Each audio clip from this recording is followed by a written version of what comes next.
Welcome to a 360-degree passenger ride video in the Vauxhall Insignia Sports Tourer. So tilt your phone to look around, you can spin it all the way around, look at the back, and I'll direct you as I'm walking, well I'm driving this car, okay?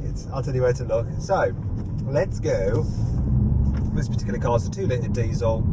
It's pretty punchy, it's reasonably nice to drive. Probably the one you want if you're going to do lots of miles, which you probably will do if you're buying an Insignia Sports Tourer. If you're not doing lots of miles, get a 1.5 litre turbo petrol with 165 horsepower because it's quick and it's smooth and it does alright economy. Okay, so this car. First of all, please check out the design of the dash, or maybe even that Ferrari. Check out that Ferrari instead. Way more interesting than the dash. Now you can check out the dash. Now check out the Ferrari again. There we go. Crap brakes, here it's squealing. Listen, the brakes in this Insignia Tourer are way better. Didn't squeal at all. So yeah, the dash. Love the design of it. Infotainment system, it's actually alright to use. It's not the best. It's not as easy as a swivel wheel that you get into like a BMW. And I suppose the systems you get into like a Volkswagen Passat are a little bit easier to use, but it's not all bad.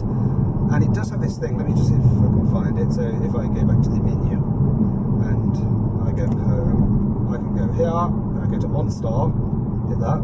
OnStar. There we go, see OnStar. Now that has things like Wi-Fi, internet connectivity, so you can pair up devices to the car, use it as a hotspot. You can control certain features of the car over the internet using your mobile phone, such as the lock, such as the lights, the horn.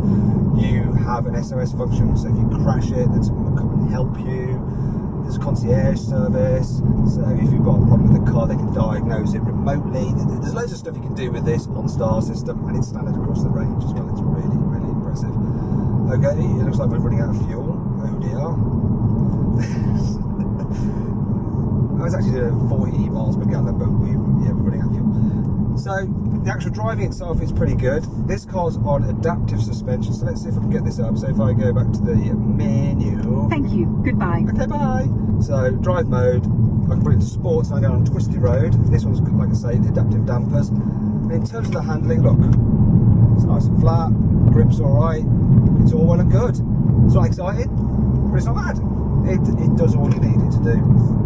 I can then put it into Tour, which is like the comfiest setting. You see that changing, you see the colours changing, look, from Sport, which is red, to Tour, which is like this purple in the suspension. And then it's just floaty, soft and squidgy. This guy's actually really good over bumps. What it's not so good at is for navigating around town, because he seems to sit so far away from the windscreen. It's hard to tell where the corners of the car are. So have a look, spin your phone around, have a look. You'll see it. Then try and spin your phone around to look out the back. I mean, it's blooming heck, it's miles away, that back window, so you're going to have to rely on those parking sensors. But have a look at the back seats and you'll see there's absolutely loads of space. Not behind here, behind me.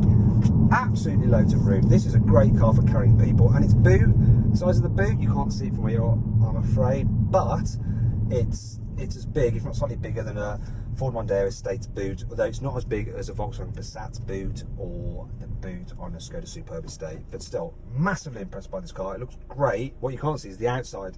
It's a really gorgeous looking car. Very impressed actually, and it's amazing value for money as well. You get loads of kit as standard. I hope you enjoyed this quick drive in the car.